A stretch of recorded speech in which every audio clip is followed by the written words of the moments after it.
Fala galera, tudo bem? Sejam muito bem-vindos ao Clube de Estudo em Terapia Cognitivo-Comportamental. Eu sou a Ludmila, psicóloga clínica, neuropsicóloga em formação, e será um prazer conduzir vocês em mais uma aula, em mais um tijolinho dessa construção, dessa jornada, né, mais rica aí na prática clínica, né, uma jornada mais eficaz nos atendimentos. Então, sejam muito bem-vindos, né? Vamos para o tema da aula. Hoje o nosso tema é sobre modelo cognitivo da ansiedade, né? Então, conforme eu falei para vocês, nós vamos estudar ao longo desses meses esse livro aqui. Opa, aqui, não sei se dá para ver, mas é esse livro aqui, tá? Que a gente vai estudar. É um livro bem completo, tá? Sobre os transtornos de ansiedade. E eu quero trazer, né, de uma forma, lógico, mais resumida, mais diretiva para vocês, para que auxiliem vocês mesmo, né, todas as vezes que receberem aí pacientes, né, com essa demanda que a gente tanto recebe, né, no consultório, que é sobre ansiedade. Beleza? Então vamos lá. Antes, né, da gente startar aqui, é importante, né, só pontuar que possivelmente essa aula também vai ser dividida em duas fases, tá? Em duas partes, por conta do tempo, para não ficar nada muito aí depois de 30 minutos, tá bom? Então, bora, gente. Modelo cognitivo da ansiedade, né? Por que falar sobre isso? O que é isso? Vamos começar pelo começo, né? Então, assim, queria que vocês fizessem um exercício, né, de poder pensar junto comigo. Pensa naquele teu paciente, né, com transtornos de ansiedade, ou pensa em algum paciente que vai te procurar com algum transtorno de ansiedade. Você acha que é suficiente você dizer para o teu paciente, a forma de você pensar, João, um paciente fictício, a forma de você pensar, João, afeta a forma de você sentir. Será que isso é suficiente? Embora seja uma verdade, né? De acordo com o modelo cognitivo de Beck, será que é suficiente? O que vocês acham? Possivelmente não, né? Por que não é suficiente, né? E é aí que eu entendo que os psicólogos, né, começam a ter muitas inseguranças, muitas crises, porque na faculdade nos é passado muito essa questão do modelo cognitivo, né, superficial, de entender que a forma como o meu paciente pensa, a forma afeta a forma como ele se sente. Só que na prática, né, isso é suficiente? Não, não é suficiente, né? E por quê? Por que não é suficiente? Porque, primeiro, a maioria das pessoas, elas nem entendem como isso acontece. A maior parte das pessoas, elas acham que o que lhes causa ansiedade? São as situações. É uma entrevista de emprego, é uma palestra, é estar em público com muitas pessoas. Elas acham que as situações geram uma ansiedade. E nós sabemos que, na verdade, é o quê? A cognição, que é uma mediadora entre a situação e as nossas emoções, no caso aí a ansiedade. Então, essa cognição, esse pensamento, é a forma de pensar que me gera a ansiedade. E esse é um ponto muito importante que o seu paciente precisa entender, tá? Precisa ficar bem claro que não são as situações. Porque, gente, isso pode parecer até um pouco trivial. E tipo, Ludmila, nossa, é óbvio que todo mundo sabe que não são as situações, mas não é trivial. Gente, no senso comum isso não é. Então, isso não pode passar batido. Quando eu vou ali no começo atender o meu paciente, que eu vou fazer uma psicoeducação sobre ansiedade, que inclusive já tem essa aula liberada de psicoeducação, que é a parte um pouco mais ali geral, sem se aprofundar tanto, tá? O meu paciente, ele precisa saber. Ele precisa sair do meu atendimento sabendo, poxa, não são então as situações que me causam ansiedade, mas é a forma como eu interpreto as situações, tá bom? E aí, depois disso, a gente precisa entender, né, outra questão, que é a natureza e a manutenção da ansiedade. E por que a gente precisa entender isso, né? porque assim, se eu te pergunto, né, como que uma pessoa, né, vamos pensar, como que uma pessoa ela pode ser tão ansiosa diante de uma situação que é altamente improvável de acontecer e diante de uma ameaça super irracional? Sei lá, eu tô aqui gravando essa aula e, nossa, eu tô tendo ansiedade porque, na minha interpretação, eu acho que esse teto vai desabar. Sendo que nunca desabou, sendo que o teto é super bem feito, construído, reforçado, etc. Então, como que uma pessoa ela pode ser tão ansiosa diante de situações, né, que são altamente improváveis de acontecer, que não existe uma ameaça racional, e ela, muitas vezes, essa mesma pessoa, ela consegue ser ela consegue ser calma, né, não ter ansiedade diante de uma situação com alta probabilidade de acontecer e diante de um perigo real. Como assim, Ludmila? Então eu tenho medo que esse teto desabe e que eu morra, mas, por exemplo, eu sou uma pessoa que eu fumo pra caramba. Só que o fumar não me causa ansiedade, na verdade, eu me sinto mais calma. Olha só. Que interessante da gente pensar, né, dessa forma. Porque se a gente for pensar, o fumar é uma situação com uma alta probabilidade de acontecer algo ruim com a saúde da pessoa. Só que, ainda que seja uma situação com essa alta probabilidade de acontecer alguma coisa e com um perigo real, as pessoas, na sua grande maioria, elas não se sentem ansiosas fumando. Na verdade, elas fumam para tentar aliviar alguma ansiedade e elas se sentem mais calmas. Então, por que isso acontece? Né? Então, por que a ansiedade ela é mantida mesmo que eu fale para o meu paciente que não existe um perigo ali. Então, a gente vai fazer uma reestruturação cognitiva e o paciente ele entende que não existe um perigo real ali. Mas por que ainda assim não chega na outra sessão, o paciente já, tô livre então da ansiedade porque realmente não existe, entendi que não existe essa ameaça. Por quê? Né? E aí, a gente vai falar, para responder essa pergunta, nós vamos falar sobre uma palavra muito importante que eu queria que vocês guardassem e que quando vocês atendessem essa demanda, vocês olhassem para aquele paciente e lembrassem dessa palavra: vulnerabilidade aumentada. Então, antes disso, vamos entender o que é essa vulnerabilidade. Qual que é a definição? A vulnerabilidade é a percepção, né, que a pessoa tem de si mesma, tá? Como sujeita a perigos tanto externos quanto internos, sobre as quais ela não tem controle. Ela não consegue controlar esses perigos. E aí ela não se sente segura. Ela não consegue ter esse senso de segurança, tá? E aí pega essa definição, né, dessa que é essa percepção que a pessoa tem de não ter controle, né, dos perigos externos e internos e, portanto, não se sentir segura, e aumenta isso, porque é uma vulnerabilidade aumentada quando a pessoa está, né, ela tem um transtorno de ansiedade, tá? Então, isso é uma das respostas que nos leva realmente a responder essa pergunta. Poxa, por que que mesmo com a ausência de um perigo, a pessoa ela não está bem diante de um contexto de ansiedade? Porque há uma vulnerabilidade aumentada, a essa percepção de perigo, de que eu não vou dar conta, eu não tenho controle, eu não me sinto segura. Isso tudo é muito, muito aumentado na ansiedade.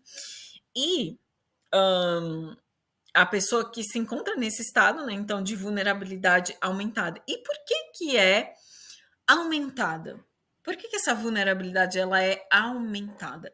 Devido aos processos cognitivos disfuncionais, ou seja, pensamentos errôneos, pensamentos que não são pautados em evidências, na realidade, né? Então, esses processos cognitivos disfuncionais, eles levam, então, a essa vulnerabilidade aumentada.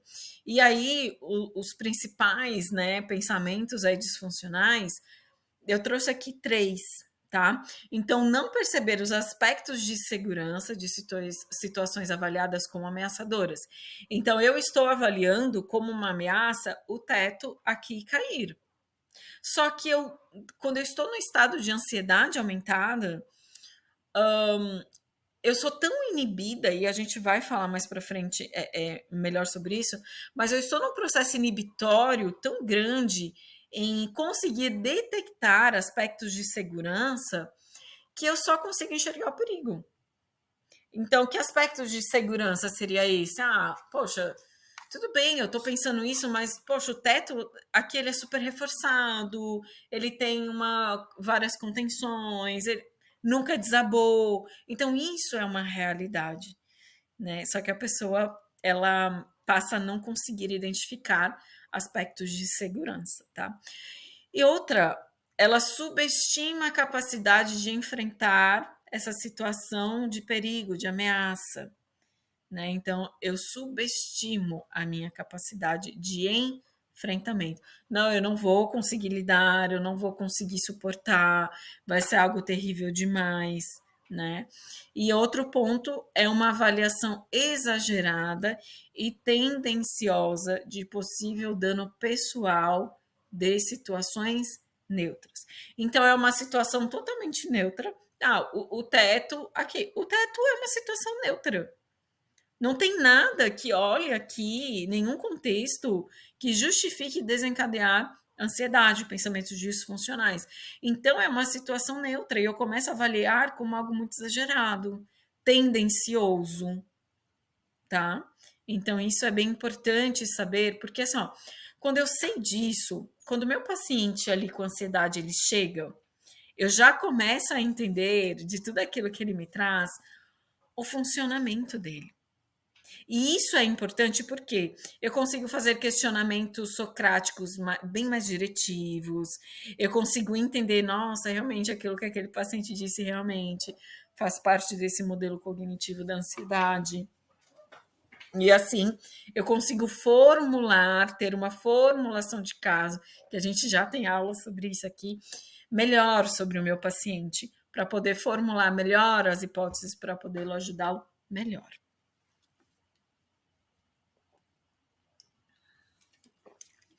Pausa para hidratar a garganta. Beleza, gente. Espero que esteja claro até aqui. Mais qualquer coisa, vocês podem me mandar mensagem e perguntar, tá bom? E aí, a gente vai falar sobre essa intensidade da ansiedade, né? O que depende disso? Quais fatores estão relacionados aí à intensidade de um estado de ansiedade? Depende do equilíbrio. Equilíbrio entre o quê? Entre a avaliação primária, e sempre que eu falar, gente, avaliação primária, é aquela avaliação de ameaça que o paciente faz, tá? E a avaliação secundária. O que é essa avaliação secundária? É a interpretação que o paciente tem de que ele não tem essa capacidade de enfrentar aquela situação que ele acabou de interpretar como uma ameaçadora, tá? Claro que isso acontece muito rápido, mas primeiro sempre vem a avaliação primária, então eu detecto que é uma ameaça, e logo em seguida vem a avaliação secundária. Poxa, então eu não sou capaz de suportar isso, eu nunca vou conseguir aprender, eu nunca isso, eu nunca... Entendeu? E aí, a intensidade da ansiedade depende justamente do equilíbrio entre essa percepção de ameaça e a minha capacidade de enfrentamento. E aí eu deixei um esqueminha aqui para vocês, tá? Depois vocês dão uma olhadinha, mas é só para esquematizar, tá? E aí o modelo cognitivo, então, ele considera o quê? O que esse modelo cognitivo considera? A ansiedade clínica ou patológica, a mesma coisa, tá?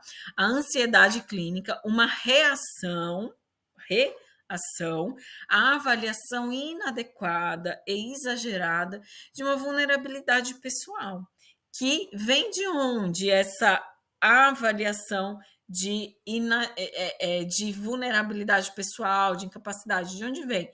De interpretações erradas que eu faço de situações que são neutras, como ameaçadoras. Então, lembra do teto? O teto é uma situação neutra. Só que aí eu avalio, né, de uma forma exagerada, como algo ameaçador, e, portanto, eu me sinto muito vulnerável, né? E aí, isso que traz, né, que considera o modelo cognitivo sobre a ansiedade, da ansiedade, tá? Então, eu tenho essa reação, né, a uma avaliação inadequada e exagerada de uma vulnerabilidade pessoal, me sinto muito vulnerável, incapaz. E essa interpretação exagerada que me faz sentir muito vulnerável vem de interpretações erradas de situações neutras como ameaçadoras. Beleza, gente? Então vamos lá. Próximo. O próximo, né? Coloquei aqui algumas dicas para vocês, tá? Para facilitar mais. Então, assim, dica. É fundamental na TCC corrigir, então, essas avaliações erradas de ameaça e de capacidade de enfrentamento. Gente, reestruturação de pensamento. E aí eu preciso saber que situações são essas, com que frequências elas acontecem, em que contextos elas acontecem, mas a reestruturação cognitiva, porque é fundamental, tá, gente? Porque a ansiedade clínica patológica vem justamente disso, de uma avaliação errada, né, de ameaça e de uma falta, de uma incapacidade de enfrentamento, que é uma vulnerabilidade pessoal, tá bom? Então, isso precisa tá bem claro, tá, gente? Para os nossos pacientes. Ai, desculpa, gente. Às vezes a voz some, tá? Mas era tudo certo.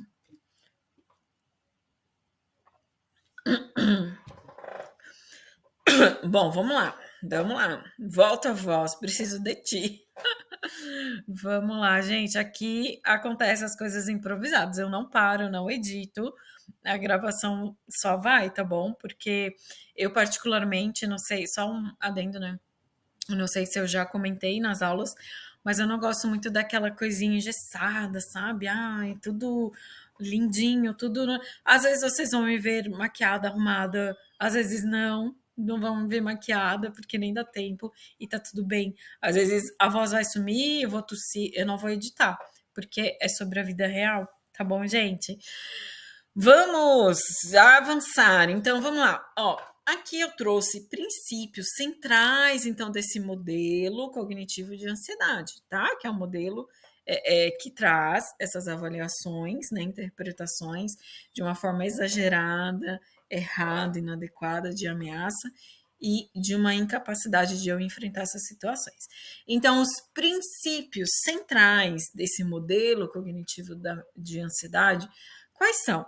Ah, Ludmila, por que eu tenho que saber esses princípios centrais? Cara, porque tu vai saber como funciona. Então, é isso que eu falei para você. Quando a gente sabe mais a fundo, quando a gente sai do raso, quer saber que a forma de eu pensar afeta a forma de eu sentir, quando a gente sai desse raso, é importante porque, cara, quando eu olho o meu paciente ali que chega com a demanda de ansiedade e eu sei o que está acontecendo, cara, isso traz um conforto, tipo, cara, nossa, bate. Tudo que a Ludmilla trouxe, aqueles princípios, é isso. Então, como que eu tenho que ajudar o meu paciente?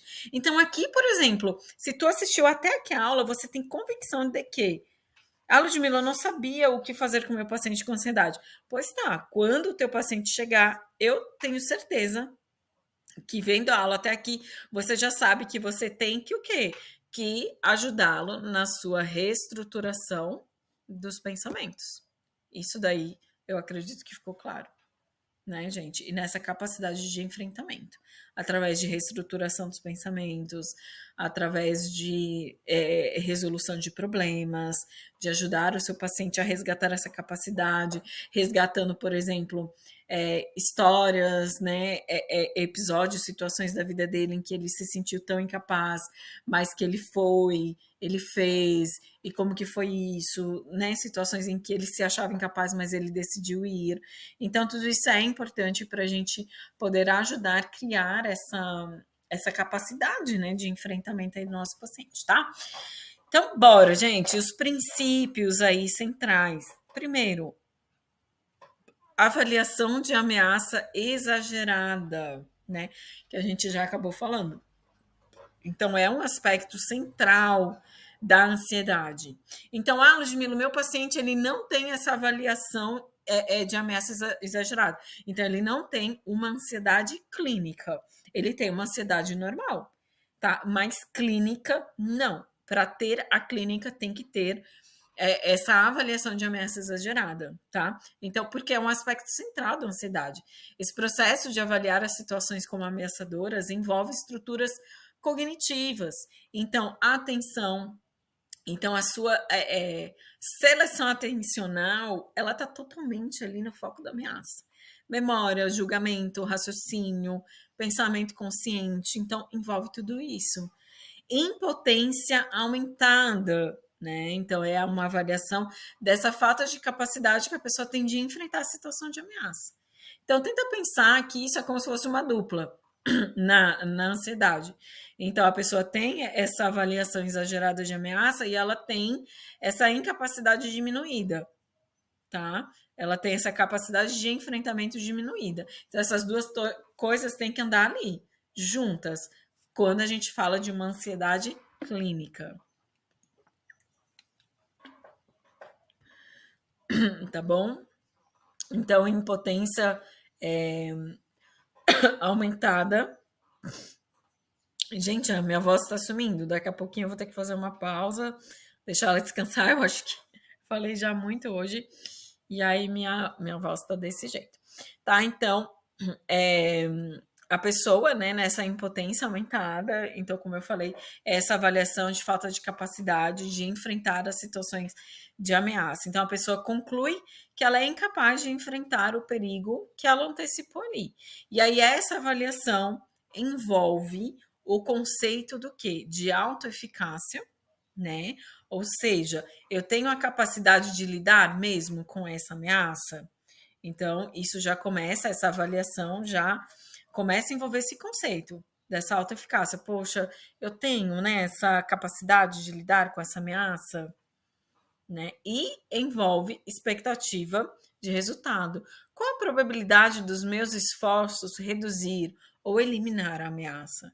Então, são pensamentos que estão ali, rondando, né, a mente ali do teu pensamento, do teu paciente que tem ansiedade, tá? Beleza, gente? Vamos lá. Outra dica aqui, né? Então, aumentar essa autoconfiança para enfrentar a ameaça e incerteza é um objetivo importante da TCC, né? E uma forma que eu gosto bastante de ajudar os meus pacientes a aumentar essa autoconfiança é justamente trazendo, de repente você pode fazer uma linha do tempo com o teu paciente, para que ele coloque ali situações, né, na vida dele que foi tão desafiadoras, que ele achou que ele não fosse dar conta e que ele passou e como que foi, o que que ele fez, se ele lembra quais estratégias ele utilizou, né? Então isso eu gosto de fazer né, resgatar esses pontos que foram marcos, esses pontos tão importantes na história da vida do paciente, que eu começo a ajudá-lo nessa autoconfiança, né? Que num transtorno de ansiedade ali, o paciente nem consegue se lembrar desses momentos em que ele, né, enfrentou e que ele conseguiu e deu tudo certo, tá bom? 3, né?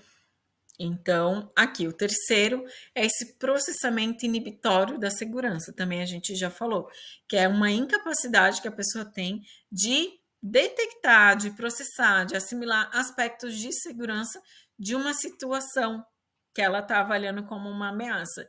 E com isso, ela busca, por não conseguir, então, detectar aspectos de segurança, ela busca o quê? Formas inadequadas de garantir segurança e evitar o perigo. Então, por exemplo, uma forma inadequada, né, pacientes com transtorno de pânico, por exemplo, né, ele inicia uma respiração controlada, né, que é essa respiração controlada é esse comportamento de uma busca de segurança. Então, sempre que ele sente um aperto na garganta, e teme uma sufocação, ele começa a fazer, né, essa respiração controlada. Então, nesse caso aqui, a respiração impede que a pessoa ela descubra a sensação na garganta e saiba que não levará ela a um desfecho catastrófico de uma sufocação. Então, Ludmila, mas a respiração não auxilia a controlar a ansiedade? Auxilia, e é uma técnica, e é super bem-vinda. Só que eu preciso saber se o meu paciente não está usando isso como uma busca inadequada de garantir uma segurança. Porque senão daqui um pouco, todas as vezes que ele sentir aquele nó, aquele aperto na garganta, ele vai começar a fazer essa respiração. Só que isso está sendo para aliviar ou está sendo uma busca de uma segurança inadequada, porque aí ele nunca vai poder sentir, perceber que aquilo na garganta dele, na verdade, não vai sufocá-lo, não vai ter um desfecho catastrófico como ele pensa, tá? Então, a busca de segurança e a evitação, porque se eu busco essa segurança, eu evito ali o perigo, né? Eu evito uma situação que eu interpreto como ameaçadora. Então, a busca de segurança, a evitação, elas podem contribuir para, na verdade, para a manutenção da ansiedade. Por quê? Porque a pessoa ela não consegue, então, produzir evidências, né, de que aquela ameaça percebida não vai acontecer. Então, eu preciso, e aí aqui vai uma dica muito importante, eu preciso entender quais são as formas inadequadas de segurança que o meu paciente está buscando. Né? É aquela pessoa que tem fobia social.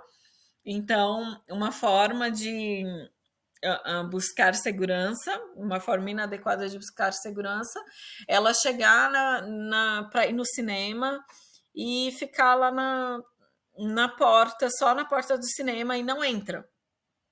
Né? Ela fica só ali. Então, ela está buscando uma segurança, uma forma de segurança que é inadequada. Porque ela não vai produzir evidências para ela de que se ela entrar na sala do cinema, se ela ficar ali, ela pode até sentar, por exemplo, mais perto da porta ali de saída, caso aconteça alguma coisa, ela pode fazer isso, né, no começo, quando ela está no tratamento. Mas se ela nem vai ali para a sala de cinema, ela está buscando essa forma inadequada de se sentir segura. E ela não está enfrentando, né, o medo ali, o perigo, tá? Então, auxiliar o paciente a entender quais são essas formas inadequadas de segurança, né, que ele está buscando, tá? Então, eu preciso que ele entenda isso. Pensamento construtivo ou reflexivo prejudicado, né? O que é isso? É um prejuízo em alcançar um raciocínio que é mais lento, mais lógico, mais trabalhoso, ou seja, a pessoa ela não consegue trazer um equilíbrio para situações de ameaça. Ela não consegue ter aquele pensamento elaborado, pautado em evidências, pautado em realidade. Ela não consegue. Ela está submersa em pensamentos disfuncionais, em pensamentos automáticos que não têm nenhuma evidência, que não são lógicos, tá?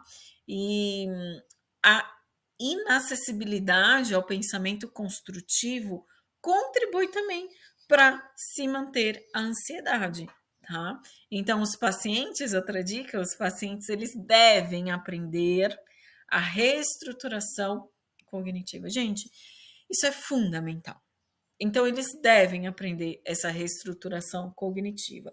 Assim, sendo possível acessar um pensamento mais construtivo, mais elaborativo sobre a ameaça percebida. Então, o que vai levar, Ludmila, o meu paciente ter esses pensamentos mais elaborados? Reestruturação cognitiva. Tá bom? Beleza. E aí, a gente chega aqui no quinto, né, princípio aí central do modelo cognitivo da ansiedade. Eu vou falar até o quinto, gente, e depois, aqui no sexto, eu dou uma paradinha para não ficar muito longa a aula e já volto para gravar o restante, tá? Então, processamento automático e estratégico. O que é isso? O processamento automático e estratégico, ele está presente na avaliação primária da ansiedade. Lembra que eu falei que a avaliação primária, ela é a detecção de ameaça. Então, esse pensamento automático, processamento automático está presente nesse momento, né? Que eu vou detectar a situação como ameaçadora. E o processamento estratégico, ele está presente numa avaliação secundária da ansiedade, que é quando eu detecto, eu interpreto que eu não sou capaz de enfrentar aquela situação, tá? O pensamento controlado, voluntário, consciente, pode ter um efeito significativo na redução da ansiedade. Então, eu preciso que o meu paciente ele desenvolva esse pensamento, que é um pensamento mais controlado, voluntário, um pensamento consciente. Então, eu preciso que ele faça isso, tá? Então, e dessa mistura do pensamento controlado, né, voluntário, consciente, pode ter um efeito, então, de novo, significativo na redução da ansiedade. E para desenvolver, né, de novo, esse pensamento, mais uma vez, reestruturação cognitiva, tá? Isso é a base da TCC, não tem para onde fugir, tem que pegar firme com o teu paciente nesse ponto. Gente, deu 31 minutos já. Realmente eu vou encerrar para não ficar muito longa a aula. E aí depois eu venho para encerrar a aula com os demais aspectos, né, pontos principais aí do modelo cognitivo da ansiedade e também com mais um pouquinho de aula para a gente ir avançando nesse tema tão importante. Obrigada, né, por poder fazer parte aí dessa construção dessa jornada mais rica e significativa na vida de vocês. Até mais!